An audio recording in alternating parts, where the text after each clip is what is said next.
Well, okay, so it's almost better that we're doing this in the daytime because this is really a hardcore episode. And it's about Pharmakeia, doorways to demons. Yes, and I'm going to bring this is a really intense, amazing thing that I didn't even know. I mean, you put the pieces together later on. Hey, Brian, what's up, brother? What's going on? Welcome to this special daytime episode. Yeah. This is a really, really pertinent and very to the moment subject. Pharmakeia. I mean, like, when you're growing up and you hear, oh, Pharmakeia, what's that? Like sorcery, that's what Pharmakeia means actually, is sorcery. And sorcery in the Bible, it's talked about in the Bible. Sorcery is drug use mentioned in the scriptures? Yes. The word pharmacy and pharmaceutical are derived from the Greek word pharmakeia. Now, the deeds of the flesh are immorality, impurity, sensuality, idolatry, and sorcery. Pharmakeia, enmity, strife, jealousy. For your merchants were the great men of the earth, because of all nations were deceived by your sorcery. So like that's happening in Revelations, and people don't even recognize that, because at the end there, it's literally describing, like what it says in most translations. It says, for the nations of the world were deceived by their witchcraft. Right. But the root word is actually pharmakeia. Yes. And so when you read it in the Bible, a lot of Christians read it and they're like, oh, they're deceived by their witchcraft, guys. Witchcraft. Okay. We're not doing that. It's okay. We're doing magical spells, guys. We're just not quite there yet because no one's doing magical spells. No. Give me that joint. Yeah. It says pharmakeia, y'all. It says pharmakeia. Yeah. And that's what the actual translation is. And that's literally, pharmakeia could be anything from a cigarette to a glass of wine to anything that's going to put you in another place. Exactly. Now, we're going to start a little bit with the history of this, because, I grew up in San Francisco. Okay. There was a culture that was happening. I was a kid when the hippie movement was happening, but there was a culture in the 70s. I mean, like, it was this really wonderful, magical, weird thing. I mean, I remember going down to my friend's house on the corner, and we were just like 10, 11, 12 years old, and he pulls out this bag of stuff, and he goes, here, you can have that. I go, what is it?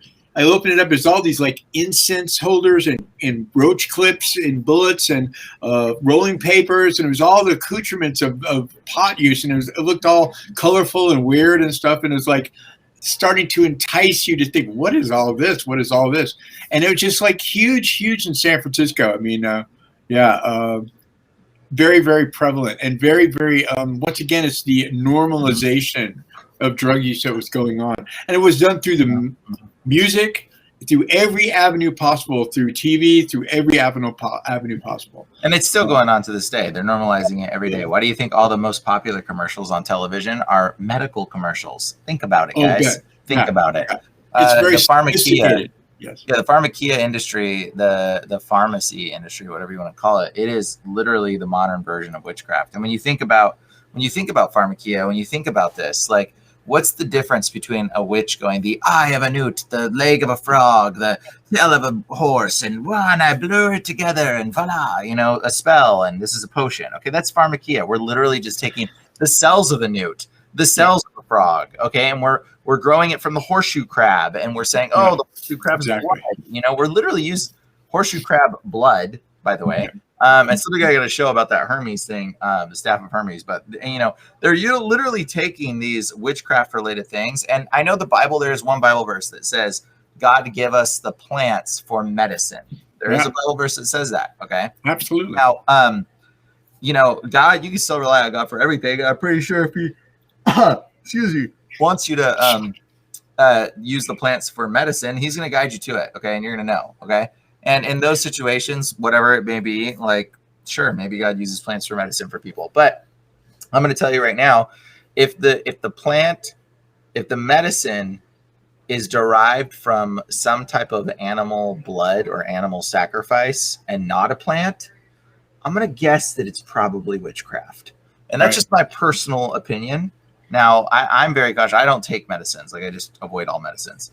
But, if the medicine is not derived from a plant, you are literally like taking you're sacrificing other animals. You are sacrificing them to gain their collagen or their medicines or their whatever, and that is what you're creating the medicine out of.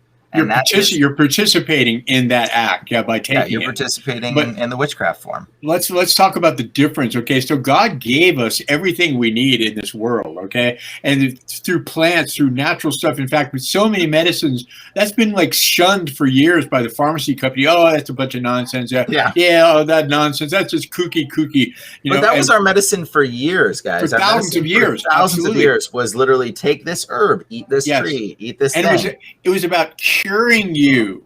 Now, the pharmaceutical company is not about curing you. It's about reducing the symptoms and keeping you sick so they can make the most money off you from cradle to grave. That's what the pharmaceutical companies are all about. They're not about curing you. Most doctors and hospitals are there only to make money off you as they give you these poisons, basically. I mean, I grew up in hospital. I've seen it all. I mean, look at this once again. Yeah, the Staff of Hermes, guys. Also, if you guys don't know what that is called the Staff of Hermes, or the caduceus, right? Caduceus. Okay. So the Staff of Hermes, I'm just gonna call it that because that's what I know it as. It's the staff that Hermes holds in his hand. Now, a lot of people get confused and they think that, the snakes wrapped around the staff represents the Moses in the Egypt that cures you. Real quick, Joe, bro, look at my screen, bro.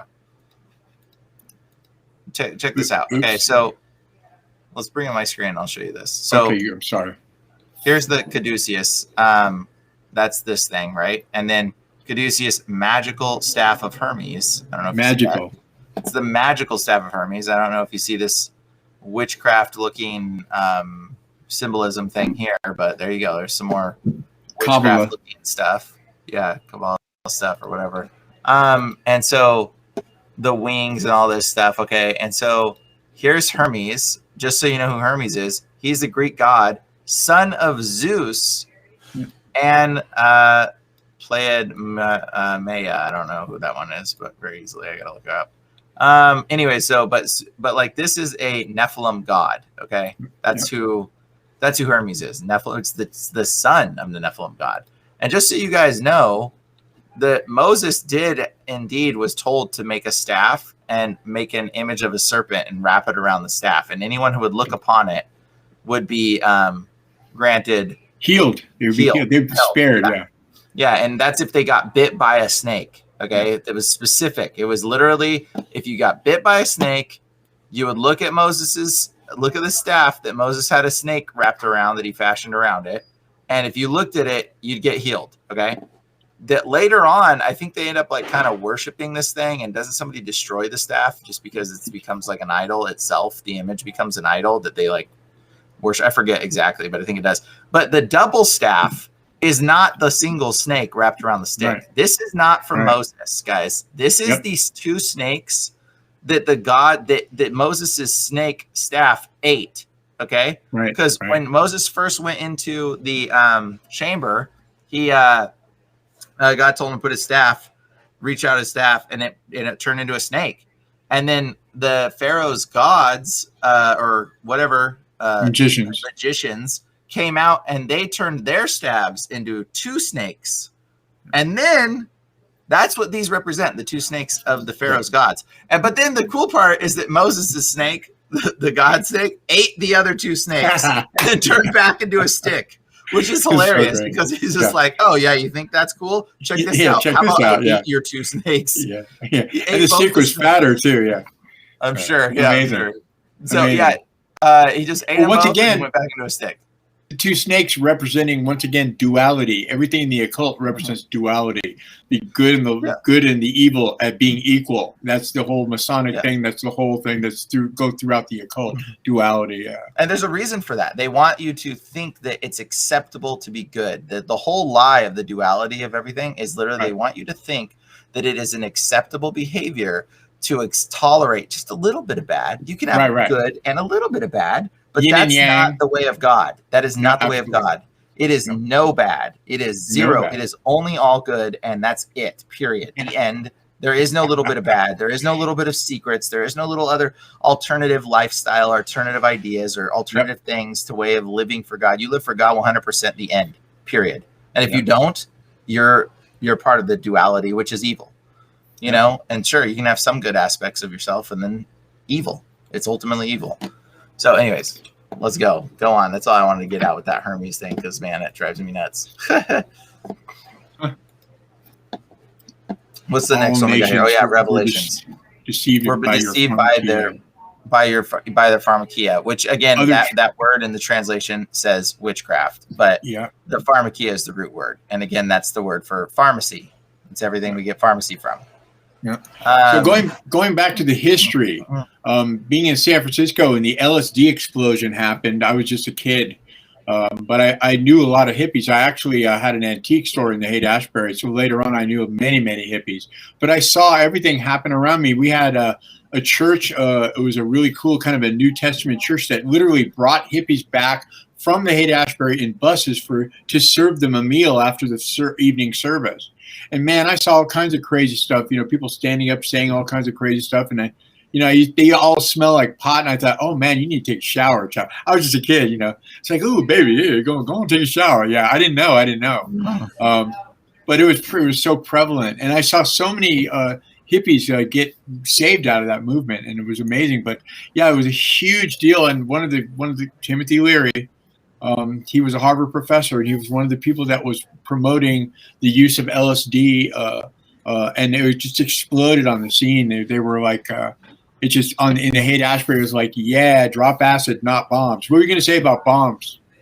Oh yeah, there is something to say that these people. What were those people called right there? The drop acid, not bombs. Oh, you're talking about the Merry Pranksters. Oh, Merry Pranksters. They were a group of hippies that it was Ken Kesey. There was all these people that were going out on these magical bus tours. Yeah, I mean, what do you think the magical mystery tour where the Beatles came from? It was because that whole album was based on psychedelics, and the magical mystery tour or the Merry Pranksters, they all got high on acid and just spread the joy of acid anywhere they went. You know, so yeah. So the interesting thing is that they're called the Merry Pranksters, right? And so I know people that have done drugs and they've met entities in the drug world, and they call the entities the pranksters, which I didn't even know that was a thing.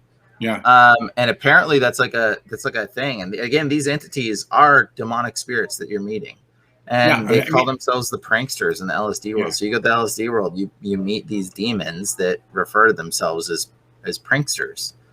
Kind of weird. Why does multiple people have the same experience? What are we talking about? We're talking about doorways to demons, doors to demons, or portals.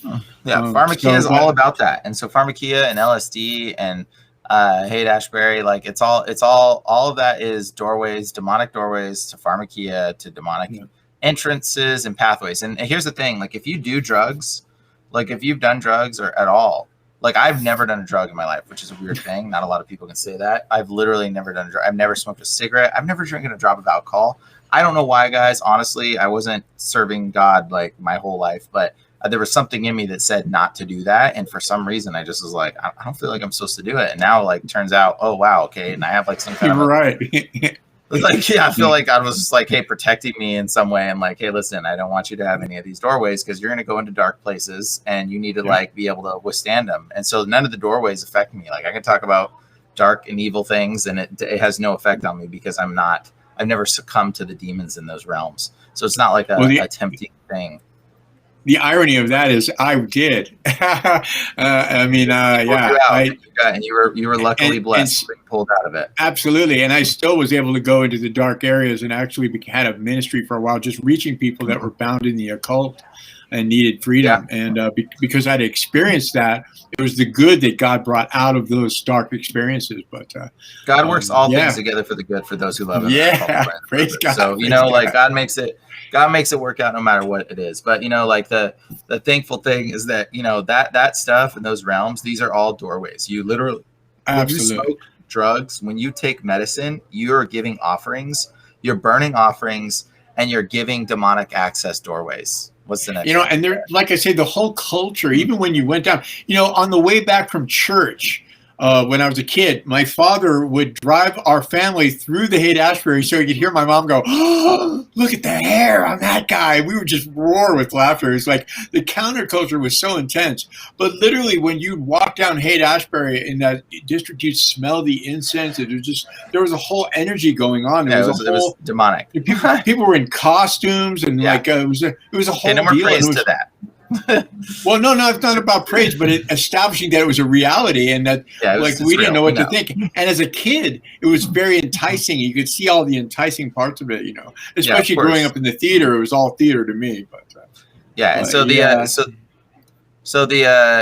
that, and it was everywhere, and that's cool. But but that's demonic. So a lot of it is like, the thing is, like, demons have portals and they get access to people through these ways. And that's really what you really need to take away from this and the Pharmakeia. Exactly right. Really what you need to understand is like when you take pills, okay? My like I said, my rule is don't take pills if it's derived from any kind of animal. Okay. If it's derived from any kind of animal, absolutely don't take the pill.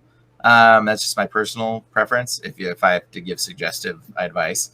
And if it's derived from any kind of animal, stay away. If it's derived only from plants, maybe be very careful. I'd prefer, I don't know if you guys know this, but willow tree, that's Advil. So or Tylenol or whatever.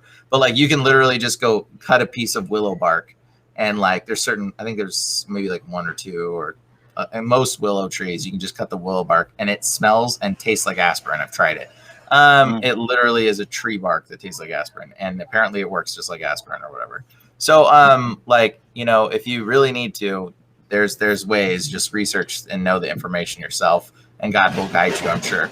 But when it comes to this kind of stuff, where it's what is it? What is this thing that I'm taking? You really ought to know. You really ought to concern yourself with what it is that you're taking, and not just put stuff in your mouth ignorantly. Yeah. Because you wonder why the world is so plagued with sickness and disease and all kinds of things. Well, we were ignorantly, blindingly putting injections of things and taking pills in people's mouths. There was a study recently done on a bunch of kids that had, no vaccines for kids that had been vaccinated. And they followed these kids up to a certain amount of years. And all the children that had been vaccinated, they started off fine. And then the curve just went whoop. And they all became ADD, ADHD, health issues, all these different concerns and these issues in their body, whoop. And it all started. And the ones that didn't have anything, their line just stayed pretty generally flat. And for all the conditions and diseases. And you're why are the ones that are not, taking the vaccines have a conditional situation where they're not healthy and they're not getting sick? Well, there's a reason for it. And the guy published this data, and his license got revoked. And it was a really big deal because he made the data public. It was published data. And so the interesting thing is, I know a person is they have 8 brothers and sisters total or whatever. And their whole family is the most healthiest family I've ever seen. No health issues, nothing. They were born in a bathtub. In fact, one of them was born in a bathtub while I was there. And I was just whoa. But seriously, they're the smartest kids that I've seen in a lot of group of people. They're all very talented. They're all very intelligent. They're all very smart. They're very much aware. But the only ones that, and they're all born without vaccines. But the older one, I think, was born in a hospital, the oldest ones. And I think maybe they might have had some kind of health issues or something that was going on. And that's about it. But the rest of them weren't born in a hospital. They're born in a bathtub, and they are the healthiest kids I've ever seen.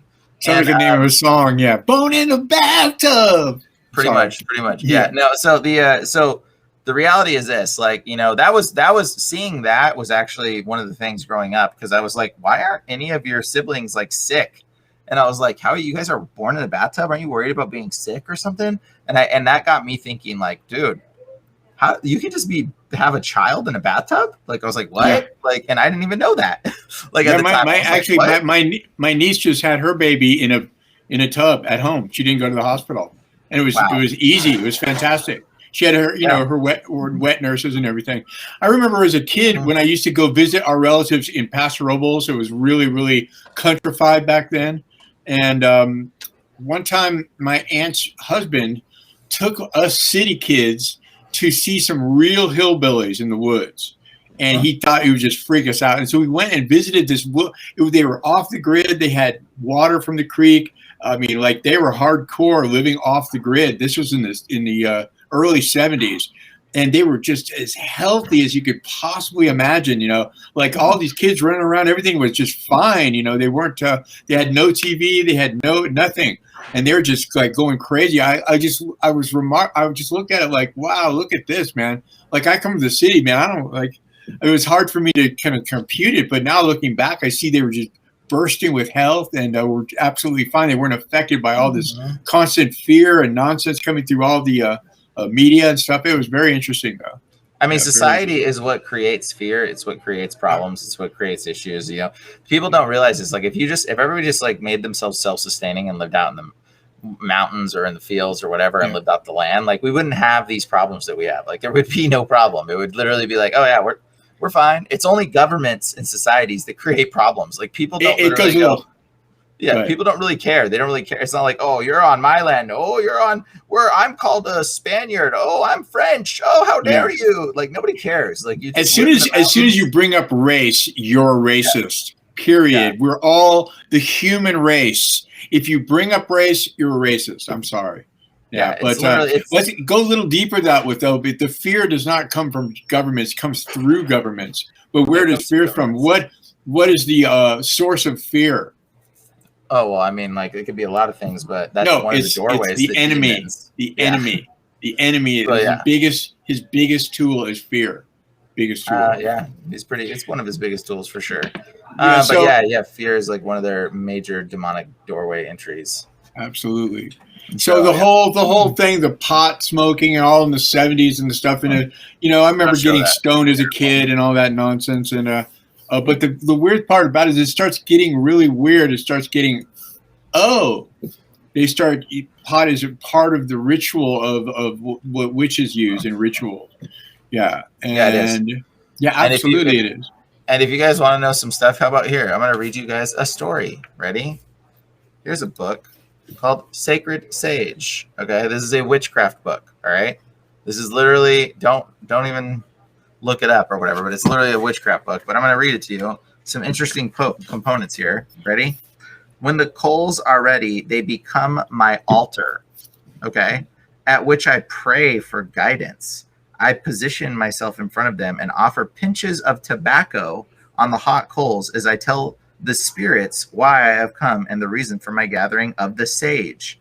I thank the creator and the spirits in that area for listening. I look for the grandfather plant and approach him with an offering of tobacco. So if y'all don't know, tobacco and sage are the two most common demonic offerings for demons. Okay, they burn and offer tobacco and sage. Okay, look up the history and stuff related to it. I'm sure it would be an interesting one to search. Well, Santeria, all those things they always use tobacco in their rituals. Go ahead. Yeah, they use tobacco because that's what the demons want. It's like a plant. For some reason, demons like to burn to them. I don't understand it. I don't make the rules. Well, no, but it's prevalent because like when people smoke, when you smoke, you're offering to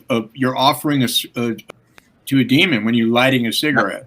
People don't know that. This is all, but it's the tobacco that they're burning when they burn it and absolutely smoke. Yes. And it's somehow that is tied to a demonic portal. It's like a demonic doorway. I don't really know, but this is all part of Pharmakeia, guys. I mean, cigarettes came out as a medical thing originally. It was like doctors should subscribe to cigarettes to you. Yeah, like people. Doctor so and so. We smoke Camel. Yeah, it was literally like a medical thing. Like think about that, guys.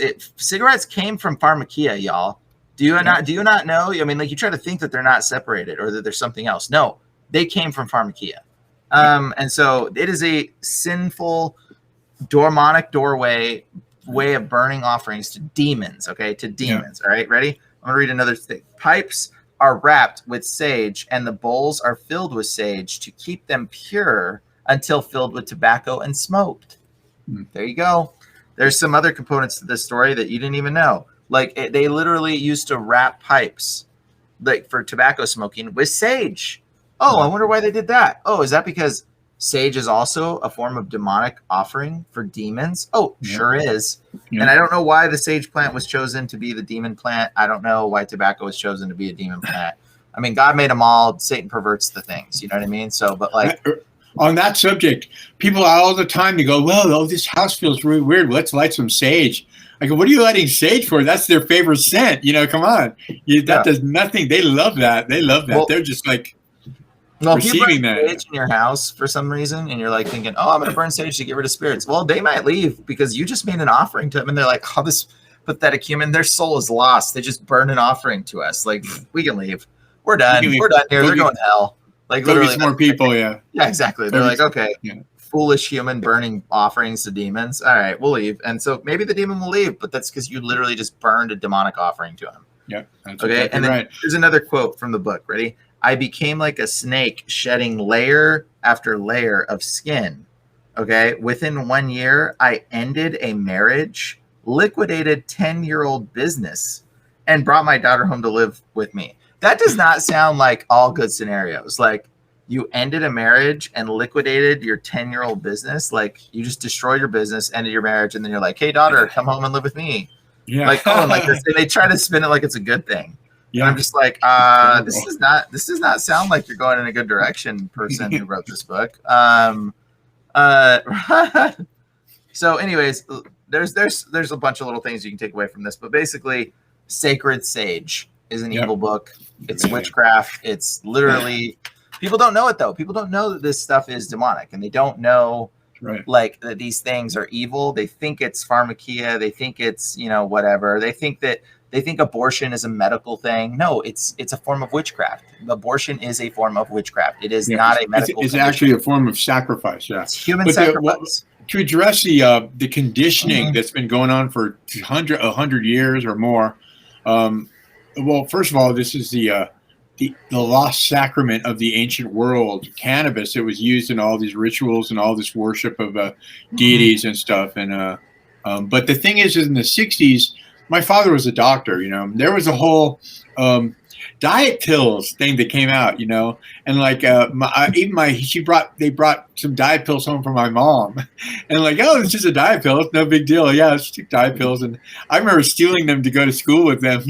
And I went to a wrestling class and I was hopped up on diet pills. I beat my coach, and he couldn't figure out why because I was all hopped up.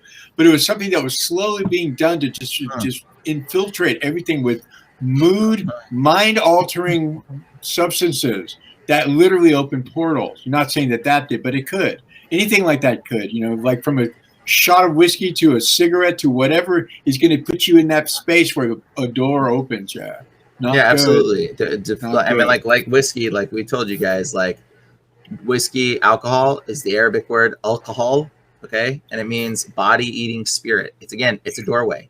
Smoking weed is a doorway. Smoking cigarettes is a doorway. Taking pills is one of the most powerful doorways. And if you continue to take pills in your life, doesn't matter if they're pain pills, doesn't matter what, like the pain, you're supposed to cry out to God. And if it hurts that bad, you cry out to God more, even more, cry out to God. And if you're suffering, you cry out to him even more.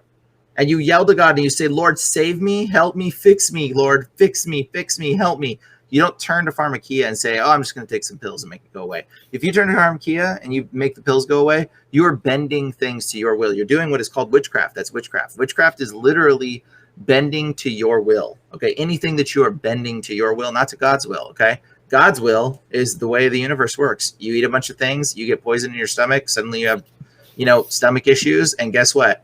That's because you weren't listening to God. That's why you get there is a balance to that. There is a balance to that. Like I say, my father was a doctor, cardiovascular surgeon. I grew up in hospitals. Okay, go ahead. Let me finish. So you take a bunch of pills and you do something wrong. Okay. And here's the deal. Like you're not listening to God. Okay. And then here's the deal. Let me start over because you ruined my train of thought. Anyways. Okay. Okay. This is the Holy Spirit talking through me right now. Okay. So just let me flow. All right. The thing is, like when you think about what you're doing in your life and why you got sick, you can usually rewind to like, there's something you're doing. Okay. And like, let's say you eat a bunch of hamburgers, and suddenly you have heart problems. And you're like, oh my gosh, I need to take some Pharmakeia, some pills to stop my heart problems from being an issue. Okay. Well, if you would have listened to the Lord, maybe he would have told you way back in the day, maybe stop eating so many hamburgers. Okay. Maybe you should have like listened to God more. And see, you're turning in your will to Pharmakeia to try to get the answer for something that realistically you should have been listening to God in the first place. Okay. That's the will of God. Like you do things, you go against God, you live your life, you get sick. That's the will of God. And a lot of people would take the will of God and be like, this is my punishment. I get it, Lord. Or you cry out to God and you say, Lord, heal me. Lord, heal me. And then maybe somebody says, you know what? I've given a word. The word is you need to eat this plant and you need to stop eating hamburgers. Eat this plant and stop eating hamburgers. And God gives that person a word. And then you're like, okay, I'll do anything. You stop eating hamburgers and you eat the plant. And suddenly you start getting healthier and healthier and healed. Okay. And God brings you back. All right. So there's situations where God can do that. But the reality is that situation, you need to be crying out to God for the answer. You do not turn to Pharmakeia for the answer. When you turn to Pharmakeia, the minute you do that, you're already in the wrong. You're already bending things to your will. And you're like, you know what? I'm going to keep eating hamburgers and just take this witchcraft Pharmakeia pill and then keep eating hamburgers, you know? And then guess what? Maybe you'll live a little bit longer, but guess what? Not a very healthy life, not a very pure life, because you're not living the life that God has called you to. And that's the reality of the way this type of witchcraft works in Pharmakeia. But like, if you have sickness in your body, you do need to cry out to God. You need to cry out to God every day. And like, literally, I just went through a whole experience like this where I cried out to God and it was like intense. But anyways, now what do you want to say? Well, I want to balance that because, I mean, like I say, I grew up in hospitals, you know, with my father, and I saw all that stuff. And there is a good part to medicine. There is a good part that God gave us to help heal us. You know, there's homeopathic medicine, there's natural remedies, stuff like that. And there, you know, you're not going to go to hell if you take an aspirin, for goodness sake. You know, Pepto-Bismol, when you get sick, you know, it's fine, it's okay. You know, but anything you can get hooked on, anything you can rely on, we're supposed to rely on the power of God and not rely on these pills and stuff that come from pharmacy. Remember, the pharmaceutical companies are not there to heal you. They're here to keep you bound and keep you spending money on their products and really take you out, basically. But you know, always have a balance, you know, and I'm not talking about yin and yang. You sound like no, I'm not. Balance to me, bro. Just saying. You talking what? You sound like the yin yang balance to me. No, not at all. I'm saying you have to have. It's called common sense. God gave us common sense. I think God gave us the ability to hear Him, and I think we're all called to hear Him. And I think it's pretty intense. And I think what I'm saying sounds pretty harsh. Yes. But the reality is, it is that way. Okay, so is hell. Hell's a pretty harsh place. Right. You know what I mean? And so like people don't think about these things, and then they're gonna get surprised. And so if you sit there trying to tell people it's okay, be safe. No, I'm not saying. I'm saying John the Baptist went around saying, well, yeah, but John the Baptist went around saying, repent. He got his head chopped off. So yeah, what I'm saying probably is gonna make you angry, and that's fine, and I'm okay with it. But repent, because I'm telling it to you for your own good, and that's the reality. So like, I don't really agree with Carl's views on it being like somewhat balanced. I don't think there's a balance. The balance is you turn to God and you pray to God and you ask God for the answer, period. And if God says take Pepto-Bismol, maybe you can take Pepto-Bismol, but only if God tells you take Pepto-Bismol, in my theory. And the reality is, in all your ways, acknowledge Him and He shall direct your paths, period. So any time that you're like, oh, what should I do with you? You acknowledge God. You say, okay, what am I supposed to do? Show me what I'm supposed to do. Give me discernment to understand. I'm just saying that we don't want to say every single thing like in natural remedies and all that is satanic. It's not. Well, I think the Bible talks about the laying on of hands. So I think chiropractic work, I think, is totally something that can cure and fix a lot of stuff. There are a lot of people that disagree with that. They think that chiropractic is chicanery, but yeah, absolutely. But I think it's pretty awesome. In fact, I've had a personal experience with it that was phenomenal. And there's something to it, yeah. And then it talks about laying on of hands with people. And you know, when Jesus, you know, fixed people that were lame, who's to say He didn't just go over and go, here you go, pop their arm back into socket or something, and all of a sudden they're like, I'm healed. You know what I mean? Yeah, like, but there was times when there was times when He just spoke. He says, all you have to do is say the word, and it happens, and it did. Yeah. And then there's also times when he said, hey, go rub the mud on your eyes. Exactly.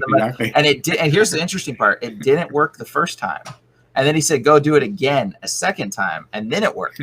So it's almost like, you know, was there something in the mud, like some little crystalline razor blades things that needed to like cut the cataract out of his eye or something in some weird way? It was pure faith. I mean? Like, it was about faith. Yeah, of course. But like faith operates and I'm like, well, it isn't like God has to operate outside of the physical realm for whatever reason. You know, but there's no bounds for Him. Yeah, exactly. But he doesn't have to operate outside of it, is what I'm saying. Like the people he healed, the people that were lame that he healed, they weren't healed until they actually got up and started walking after he told them to get up. Yeah. And it's their act of getting up. That's how God, we don't just sit around and wait for God to solve all our problems. We get up and get going. And that's when he unfolds everything. You know, that's when he unfolds. We don't say, "Oh God, what's your will? What's your will? What's your will?" No. You get up and do what you do. And he will guide you. He's a guide. The Holy Spirit guides us. Yeah. I mean, yeah. So, fascinating stuff. Yeah, absolutely. But like I said, in my personal opinion, if the drug is derived from animals, I wouldn't take it because that's witchcraft in my mind. If it's derived from plants, maybe if God tells you to, but you better pray and realistically seek what God tells you to, because if you got sickness in your body, usually it's a demon, and usually it's because you were doing something or you were being disobedient in some way, and God wasn't guiding you, or you weren't paying attention directly to hear what he was telling you to say, get out of the way, or don't do that, or don't stand there, or don't be there. Like a lot of times God tells us to do things, and we in our own defiance, our own ignorance, sit there, and then the bad stuff happens to us because we weren't listening enough to say, hey, we need to move. We need to get out of the way. We need to not be in the spot. And that's a lot of times what happens. I'll give you an example. My father was the front man for a company called Nova Bay, and they had Nutriphase. Nutriphase was healed flesh-eating bacteria. It was something that you could spray on a cut and it would not get infected. And it was made from white blood cells from humans. Ooh, okay, that sounds like witchcraft to me. No, but I'm telling you, it was absolutely a miracle. Yeah, witchcraft works, bro. Witchcraft's amazing. No, my dad was not involved with witchcraft. That's science given to him by God. That's science. It's not you. Once again, you're a little too forensic on your separation from when God gives us knowledge and understanding. It's not, oh, well, you can't do that because it came from a human. It can't do that. You know, I understand your concern because now everything is pressing. Bro, that sounds so much like witchcraft to me. Well, you should do some research on it because it healed a lot of people. Pharmakeia, bro. That's Pharmakeia. No. It's white blood cells healing. It's what do you simple think science. Pharmakeia works? All Pharmakeia, bro. It's not magic. It's not magic. It's the healing essence of white blood cells. Yeah. Science. Sorry, I disagree. Magic. You got to research a little more. Bro, why is it called Pharmakeia? Science is God. Science is God. God invented science. He's the inventor of science. Sure, he knows how everything works. He knows that if we take these white blood cells and do this with it, it'll heal you. And it was very. Do you think all witchcraft isn't work? Do you think it doesn't work, or what?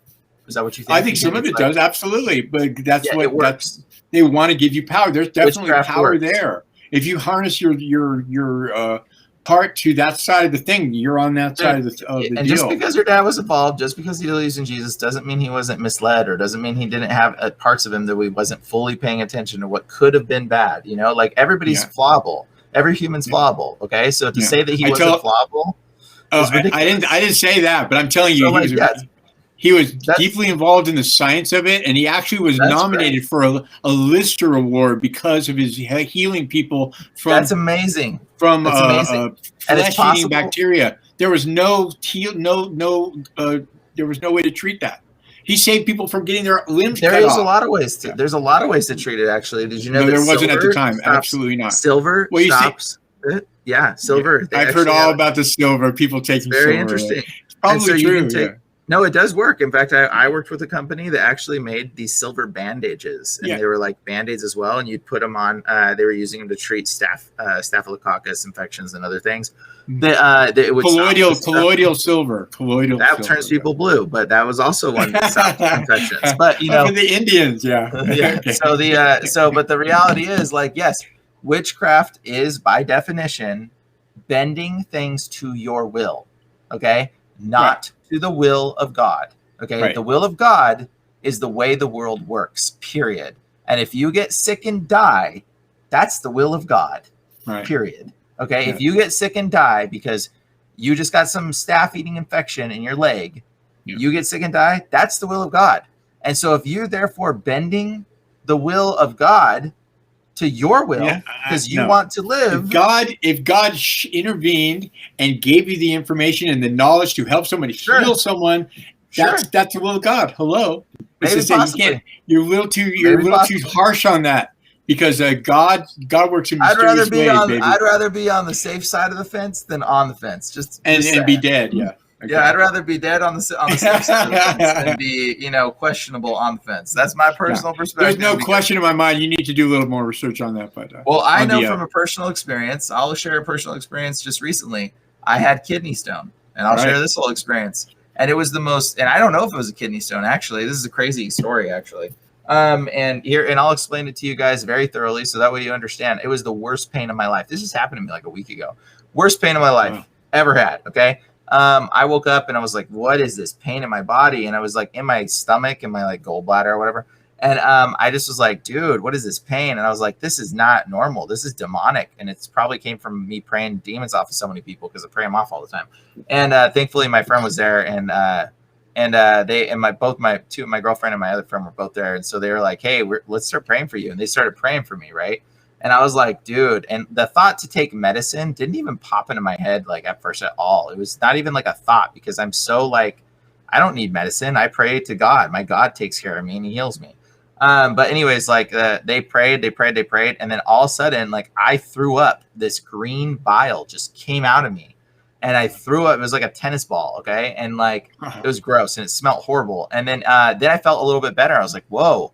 I feel better. And then so I went into the bathroom and then like it started to move and I could feel it move in my body. It moved into my back, sort of where my kidney would be. And then it was the worst pain again, like started getting worse. And so I came out, I'm like, guys, I don't know what I need to do. Like I'm supposed to go pray for these people and for this person specifically. And I'm like, dude, but I'm like in so much pain. I don't think I'm supposed to like, go there because I can't go pray for somebody while I'm in like all this pain right now. This is the worst pain of my life. I'm thinking I need to go to the hospital or something. I don't even know. And I don't even want to go to the hospital. I've never been to a hospital actually for anything like this. And so I'm like, dude, I do not want to go to Pharmakeia. Like God, heal me. But I'm like not getting healed. Right. And the whole time I'm not getting healed, but God told me I need to go to this person and evoke the spirit in them and I thought it was like to make the demon spirit in this person like mad. And like the other person was going to pray with me. And so I'm like, okay, dude, God, I'm supposed to do this thing. So I go to the person and I'm like, hey, listen, I'm supposed to be here to tell you something and evoke the spirit in you, but I can't, I got to go to the hospital right now. I'm in so much pain. So I leave and go to the hospital after I go and see the person. But then I'm like there laying on the floor in the hospital, writhing pain. I'm laying on the ground. And the hospital people are like, sir, you need to sit in the chair. And I'm like, I can't sit in a chair. I'm in so much pain. Like, I don't want to be on the floor. I'm a germaphobe. Like, this is gross. So I'm like, I don't want to be on the floor in a hospital. And then so they're like, sir, we're gonna have to like ask you to step outside if you can. I'm like, fine. And so I like went outside of the hospital and I'm laying on the ground by the automatic doors. And they're like, psh, brr, brr, brr, brr, psh, brr, brr, brr, brr. I'm like laying outside on the sidewalk, rolling around in pain. And it was like the most painful thing ever. Finally, my girlfriend and my friend were like, dude, this is clearly demonic, dude. Like, do you want to honestly stay here and have Pharmakeia look over you? Or do you want to get this prayed out? And I was like, dude, you guys have been praying for like 3 hours or 2 hours or something. Like, I don't know what to do. And they're like, well, let's go back to the person's house that God said you were supposed to go to and have them pray there. And I'm like, let's do it. So we leave the hospital. I'm checked in and I leave with my little hospital bracelet. And I just left the hospital. I'm like, I'm not going to even go. So I didn't even see a doctor or anything. They just like checked me in and lift me in the lobby.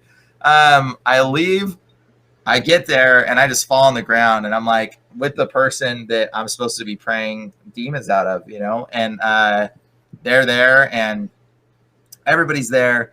And like, they're just like all praying and like, again, I start getting sick and then I throw up more of that green bile just comes out and I feel a little bit better.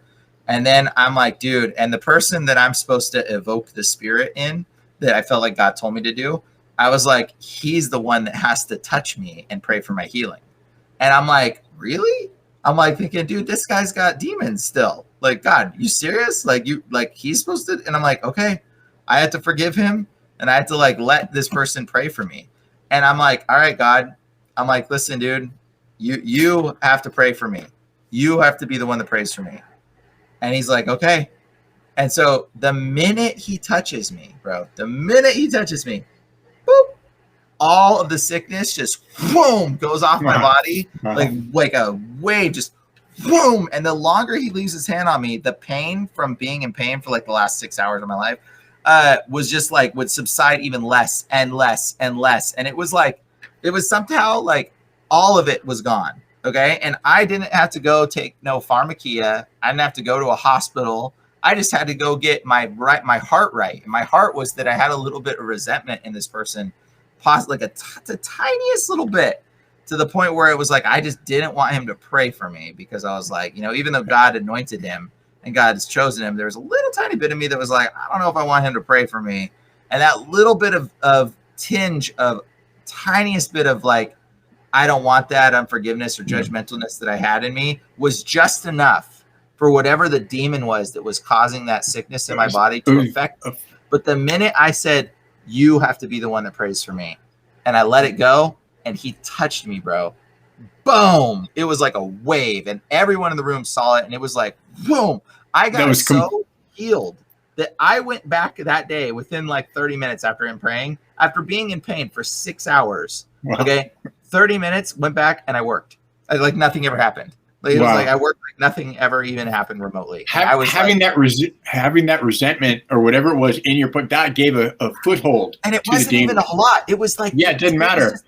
Tiniest little bit. And all it was that I would be like, I don't want him to pray for me, but like I love him, I care about him. Like, cool. I just don't want him to pray for me. Like it's the littlest bit. And it was that's all they needed. That's all they needed. That was it. That's all they needed. And that was completely demonic. That was not even a medical thing. It wasn't medical. Yeah. I mean, it was like affecting you like that, but touched me and boom. And I was so healed. It was like it never even happened. I didn't even have soreness in my body. He kept his hand there for like, I don't know, 3 minutes or something. But like the longer he kept his hand there, all the soreness went away. The people said my color in my face went from like, I was sweating in pain, guys. I had so much pain. I was sweating. And the color of my face just like went back. My lips came back with color, like everything. They were like, I was like dead looking, they said. And then all of a sudden, boom. But like that little tiniest bit. So a lot of times like sickness in our body can be attached to like just the tiniest tinge of a situation that you just aren't recognizing, that you're like, God's like, I want this out of you. And if you don't get it out, the demons will find it and they're going to come. And absolutely. I can't protect you in this area because I can't look upon the sin that you have, and you need to clear the sin out of your life.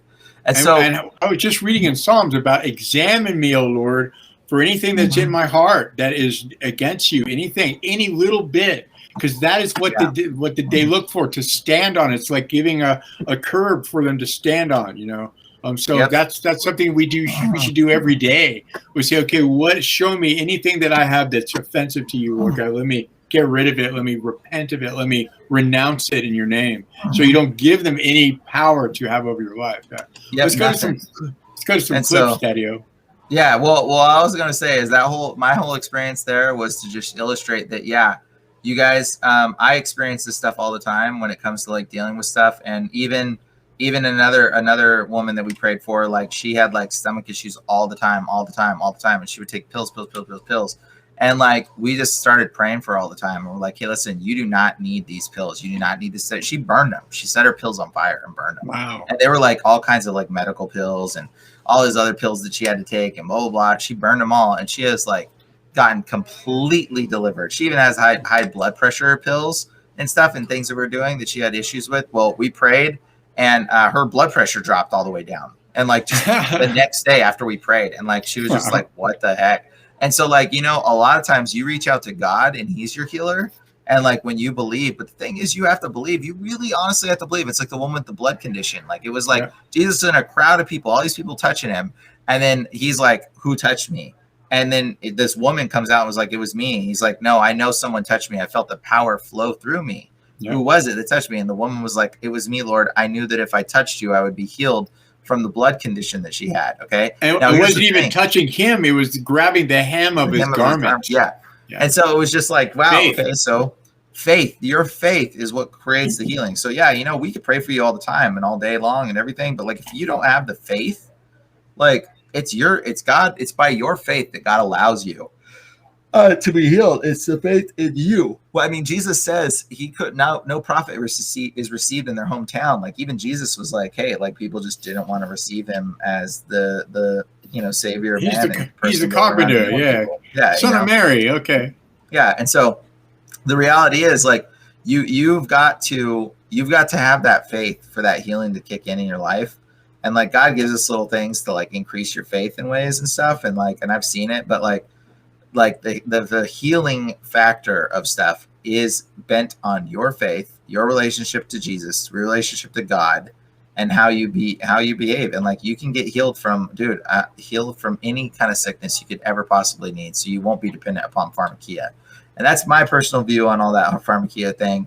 And I've seen healing and I've seen all this stuff, and you just need to cry out to God. Like, honestly, you cry out to God. If it's something that's gotten to the point where you can't survive without the pills, then you darn well better be crying out to God, because that means the demons have some stronghold on your life to the point where they can kill you at this point. And so like, unless you give them their offering, their demonic offering that they want. And if you don't do that, they take you out. And so when the demons get that much strength over you, you really need to think like, God, what is it in my life that I need to cry out to you about? Like, Lord, show me how to get rid of this demonic stronghold in my life, because this ain't of you. The Bible says he's not given us a spirit of fear, but of power and love and a sound mind. And it says that pray for one another that you might be healed. It says by his stripes you were healed. And so anything, you bore your sicknesses and carried your diseases. So if you deny anything that I'm saying right now, you're denying literally the Bible, because that is the definition. And those are the scriptures right there. I just gave them to you. So like, you cannot deny it unless you want to deny the Bible. You want to deny the Bible, then go ahead. But the reality is, he said the only reason why you aren't healed in your situation is because your faith is lacking, or because you're not honoring God in some situation a lot of times, and you're carrying sin in your life still. Okay. And that's the solution to healing. And a lot of times people may go to church and they may get prayed for. Okay. And you might get healed for the week, and then you go home and suddenly, oh, the back pain's back again. Oh no. And it's like, you come back and you're like, oh, you're not healed anymore. Oh, well, why was it? Because when God was healed you when you were in that church, a week ago, and suddenly it's back. Oh, okay. The pain's back. Well, did you go through and evaluate your life? Did you make sure that you were honoring God in everything that you did? I mean, he just healed you from like, a spinal injury, and then you're like going back to like watching porn and drinking alcohol and doing your thing, and then you think you're going to get away with your healing sticking. No, the demons are going to be like, oh, look at this fool. God just healed him. Look at this fool. And he's literally burning offerings to us and smoking cigarettes after you just got healed. Wow, what a human fool. We'll torture you to the end then, human. And guess what? You think the faith of God is in you in that moment? No, because you just forgot everything, and you don't even believe in God. If you're going back into burning offerings to demons, you're going back into no, of course, that's why you didn't get healed. It's your life. You're not pertaining and living the life that is pleasing and honoring to God. And that's why people get sick. It literally says in the Bible, sickness is attached to sin. In fact, there's a Bible verse that says this directly. Jesus heals a man who's lame, and then he disappears, and he sees him back in the temple, and he goes, I see that you're well. You know what he says to the dude after he heals the dude that's been lame his whole life? He says, go and sin no more, lest a worse thing come upon you. What? Did Jesus just tell this dude to sin no more, lest he get worse sickness than being lame? Sure did. She sure did.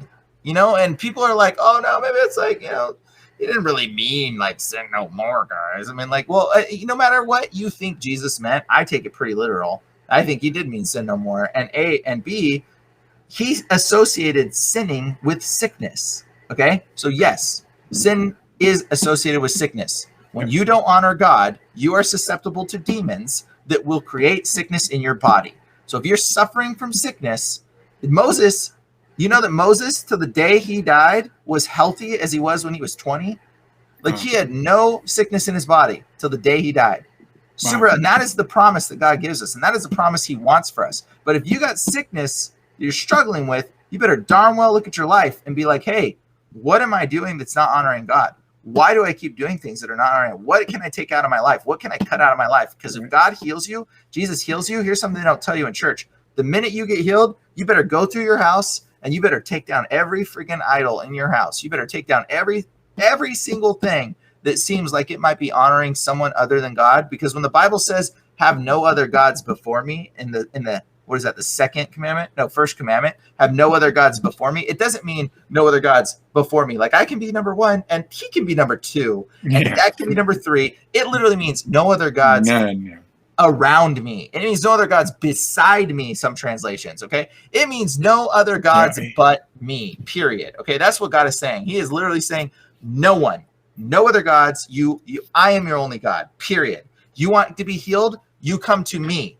I am your God. You want to be made well? You come to me. I am your God. You want to have success in your life? You come to me. I am your God. You do not go to Pharmakeia. You do not go to this guy. You do not go to that guy. You do not go to this thing. You do not have any other gods but me. And that is what the first commandment actually means. And I know I just went on preaching. I did not mean to do that, but dude, the Holy Spirit just like started like moving through me and I don't even know what happened. Whew. Okay. Yeah, there was a connection issue. Yeah. So we're going to steer back into Pharmakeia and let's look at some clips. Connection issue. It missed up something or what? Yeah. They were saying we'd lost our connection for a second. Yeah, a couple times, like 10 times in a row when you're going off. So. Really? Dude, that's I guess some didn't want that message out. Yeah. I did not even hear it get cut out, bro. It was like going the whole time. So I don't know if it was just on like your end that it got cut out. I saw it like I had to click it 10 times. Yeah. Wow. It was like fire coming out, bro. I don't even Let's go to some clips. Okay, so I'm going to show you guys some clips now. Again, this is real disturbing, y'all, and this goes into Pharmakeia though, and people think Pharmakeia is not part of human sacrifice, but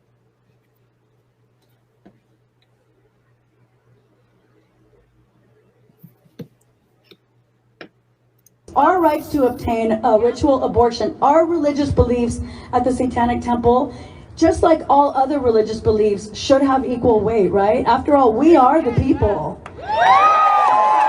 Again, this person's a nurse, and they are part of the nursing stuff, and also a member of the Satanic Temple, like a priest at the Satanic Temple, and she's like involved with all kinds of stuff. And this video just explains, like, dude, it's literally human sacrifice. It's part of doorways. It's part of Pharmakeia, and it's all part of the stuff. Now, the next video I'm going to show you is incredibly disturbing. Just a heads up, it is very disturbing. But this is real, and this is a little kid that got recorded from an orphanage. He was taken from an orphanage. It's like rescued from some situation. There was a group of kids, and this is just one of the, you can hear the other little kids affirming what he's saying in the background, but it's very, very, very disturbing. But take a listen. Sex, eating baby, drinking baby's blood.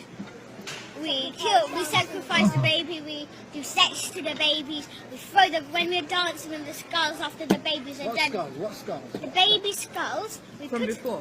Yeah, from before. We put it on. Where did the baby skulls come from? They come from the baby. How would you get them from the baby? We cut the baby's head off, then we clear all the meat from the skulls, and then we put all the meat and cook it. Sometimes we roast it, sometimes we roast it in the oven, sometimes we cook it on a frying pan. You told me there's some restaurants. Yeah, and there's some restaurants, and McDonald's in Hampstead, and East Finchley. And East Finchley is a swimming pool, and in East Finchley there's a swimming pool, and the whole East Finchley does it. The boss does it. Everybody does it. That's what? The sex, eating baby, and there's McDonald's in there, and they're also involved, and there's Starbucks inside, and they're also involved in the sweets shop in there. Well, no, don't rush. And you say McDonald's in Hampstead and Finchley, yes. East Finchley. Yes. And you said Starbucks where? Which Starbucks? Starbucks in Hampstead and, no, not in East Finchley, in Hampstead. So not all McDonald's are involved, no. And not all Starbucks? No. Only the ones where? In Hampstead and East Finchley. And also, there's a... What about Belsize Park? Yeah, no, there's not involved. There's Starbucks there. Do they do that or not? Yeah, they do. And there's a Pizza Express in Starbucks. No, there's Pizza Express in Belsize Park, and they do it. And Starbucks does it and stuff. Yes.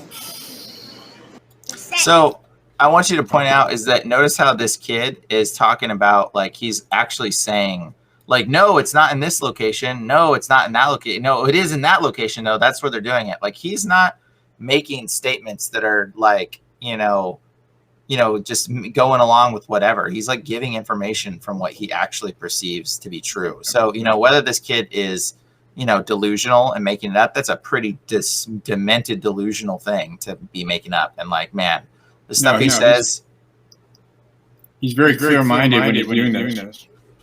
Yeah, and it is very disturbing. It is very, very disturbing. And this is all part of Pharmakeia, guys. It's all part of witchcraft, human sacrifice and the whole abortion thing, cigarettes. All of this is attached, guys. It's all attached to demonic portals and doorways. And lastly, this one is another exorcist guy that does kind of what I do, casting demons out of people. And this demon starts talking, and they got it on film. And this one is also, man, this is really shocking for what's going on right now when it comes to the whole vaccine. And they beep out vaccine, just a heads up. It's super annoying.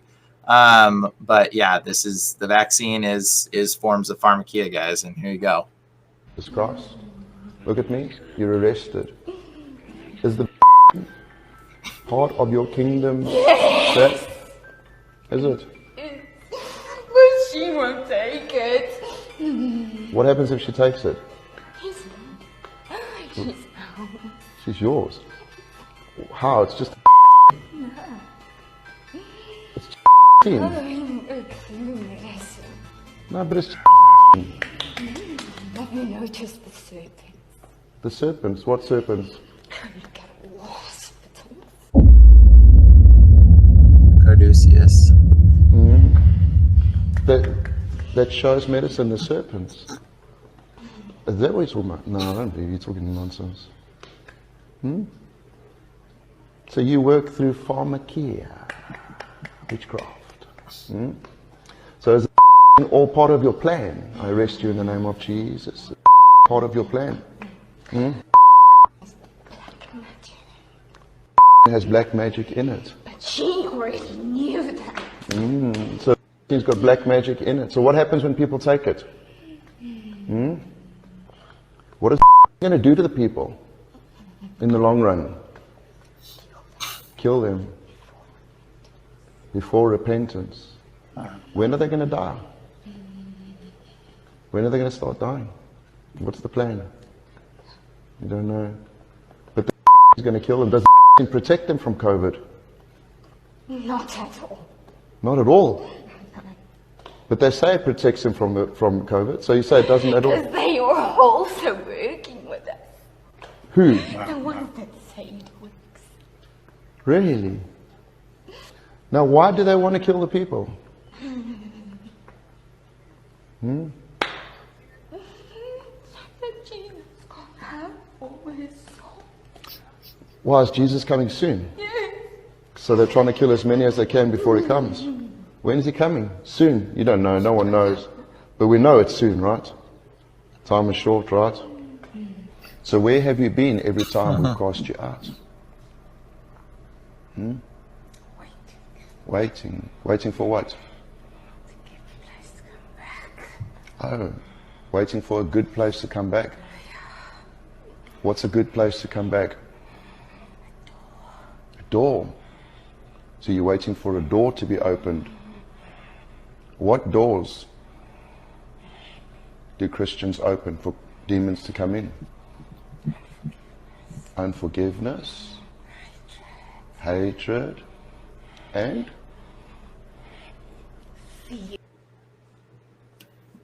yeah. So basically, yeah, that's it. So the thing to consider is like, dude, that's pretty gnarly. It's pretty gnarly. Like it spells it all out. It literally is the summation of everything we've talked about. Yeah, and it's demons creating demonic doorways through Pharmakeia, through other portals, through other ways to get into you, to create, and fear is a great way to have access to demons. And what does sickness do, guys? It creates fear. You literally get fear in you because you're like, oh my gosh, I got this pain in my side. I'm going to die. I'm going to die. Guess what? You just gave access to a demon. And guess what? Then you go burn an offering or take some witchcraft Pharmakeia to get it fixed. And all of a sudden, bam. Okay, now you've solidified that agreement with that demon. And guess what? You got yourself a new buddy. Okay? And so this is how the demons work. This is how witchcraft works. This is how Pharmakeia works, guys. That vaccine, it's definitely demonic. It is a demonic portal. It ain't something that people are going to be like, oh, we're going to take the vaccine and 5G is going to kill us all, guys. It's demonic. Okay? It's demonic. It's literally a demonic portal, and it will kill people. And it is killing people. It is killing people. It is killing people because it has some form of black magic, according to this demon talking through her. But, you know, it's a form of witchcraft, and there is a witchcraft spell in it, and it makes your blood cells coagulate and gives you these blood clots that go through and give you heart attacks. And you think that the blood clots are just, oh, it's just scientific, guys. Look, demons are scientific, y'all. Demons are science. You can measure demons. You can look at demons on a thing and say, oh, there's a demon right there. That behavior, that's demonic. Okay. You can look at people's brain scans and see that that's a demonic thing on their brain scan. Like science is the mechanics that demons can operate through. Yes, absolutely. And they can move through science, and they can function in science. And so you think you're measuring, like, oh, the doctor sees this thing on the scale here. Oh, that looks like you got a condition here. It's a tumor. No, it could be a tumor, or it could be a demon. Okay. And that's just how it happens to show itself as a tumor. Okay. And so the thing is, you got to get things prayed for. You got to seek God. You really got to look. And the reality is what's coming too, by the way, side note, very, very soon. I keep telling people this, but like, man, very, very soon, God's going to make himself known to the entire world. Okay. And you guys are all going to know in the middle of October, y'all going to know that God is real. And it is not going to be a fun, exciting event for everyone. Just a heads up. It ain't going to be a fun, exciting event because it is. I think a lot of people are probably going to die, and it's going to be pretty dang scary. And I think I heard another dude talking about the angel of death showing up. And I think I mentioned that before, but like that thing ain't no joke. You try to mimic what God does, and like God is the ultimate in all of this, you know. And so you can go on DuckDuckGo and type in people dropping dead, and it's going on all over the world. I mean, just like so much more than what you'd ever imagine. The embalmers are coming out and saying, dude, we've never seen these clots before. We've never it's so they show stacks and stacks and tubes of clots they've never seen before. It's actually happening right now. One of the things I think it's important to point out to you is that you're not going to die one day. I mean, God knows exactly the day of your death. So nothing can take you out until God says it's your time. Period. You can trust on that. You're not going to go sooner than God allows you to. Period. I mean, you can make the wrong choices and whatever, but I mean, nothing's going to take you out that God doesn't know about. You know, you're not going to, don't be fearful about this, you know, but always in everything you do, acknowledge him and just say, show me what's going on. What do I need to do?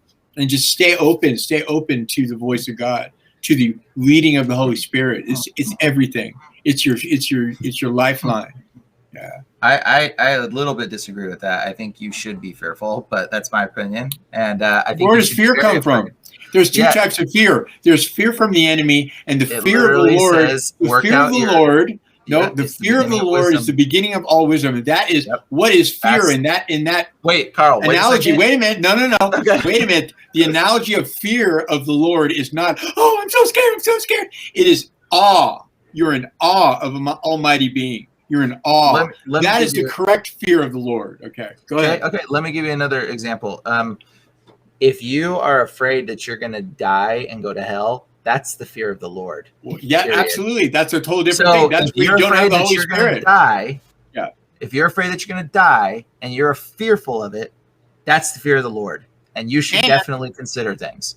And my opinion is that, that is the Holy Spirit waking you up to saying that is literally what it is. Yes. You got to make a choice. You got to make a choice. The Bible literally says, work out your salvation with what? With fear what? And trembling. There you go. Amen. There's a difference between irrational fear. Okay, guys. Yes, if you're absolutely. afraid from irrational fear, but everything you just said, Carl, was the fear of the Lord, and you said it wasn't. And yes, you should be afraid. Yes, you should be very much afraid that you're not in the right standing with God, because the reality is, if you're not, it is a very scary place to be.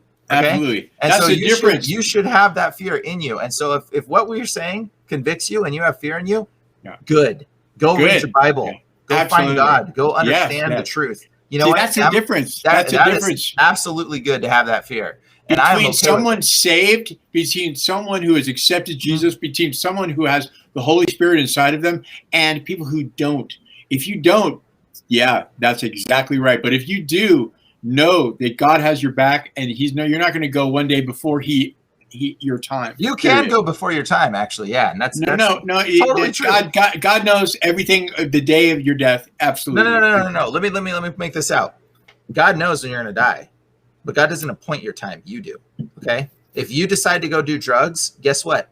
You're going to die doing drugs, and that is something you should be afraid of, because that's a foolish thought to think that you can't. That God knows the time you're going to die, so you can just live your life normally. Well, no, that's not my point. Now you're taking that totally wrong. You're taking that totally wrong. That's how it sounds. And so the reality is this: you decide your life and how it ends. God doesn't. He's letting you make that choice. That's you have a free will. Absolutely. God knows what you're going to choose, but doesn't matter. He won't know whether you're going to end up in hell or not. That's your own choice. He gives you that choice. You have the freedom of choice. So yes, you should be afraid to know that not every day isn't your last. And I think there's even a Bible verse that talks about that. And so it says that no man knows the time of the hour of their passing either. And so like, you don't know, you could walk out and be hit by a car. That's right. Like done. Okay. So yes, like really work out your fear, your salvation with fear and trembling. Okay. Yeah. Not just, oh man, I really wonder. I think I should find Jesus. No. Trembling. Have you ever been so afraid that you were trembling before? Yes. Because that's how serious you should be about whether you are in the right place with God or not. And trust me, I've been in the presence of God in one moment, and it was just a tiny little bit of him, and it left my whole body shaking. Yeah. Like shaking uncontrollably. And all I heard was an angel next to me, and dude, it was so intense. I was like that, like for like a long time. Okay. And so fear and trembling, guys, that's okay to be afraid. If you're afraid of like a tiger coming and like biting your leg off. Okay. Here's the thing, that promise for have no fear isn't for you. It's for believers. Okay? Exactly my point. Exactly my point. That promise to not have fear isn't for every person. So yeah, you know what? If you don't have Jesus, you better darn well be afraid. You better darn well be afraid every day you live. Yeah, I wouldn't even go on a skyscraper if I didn't have Jesus. I wouldn't even go on a roller coaster if I didn't have Jesus, because you don't even know. Okay. Yeah. And so there's a reasonable excuse to have fear in some situations. Okay. And but healthy fear will drive you to the point where you accept Jesus. I mean, that's what that's all about. Fear of God, dude. Yes. Fear of the Lord is the beginning of wisdom. Okay. So if you're afraid that you're going to die and go to hell, that's the fear of the Lord.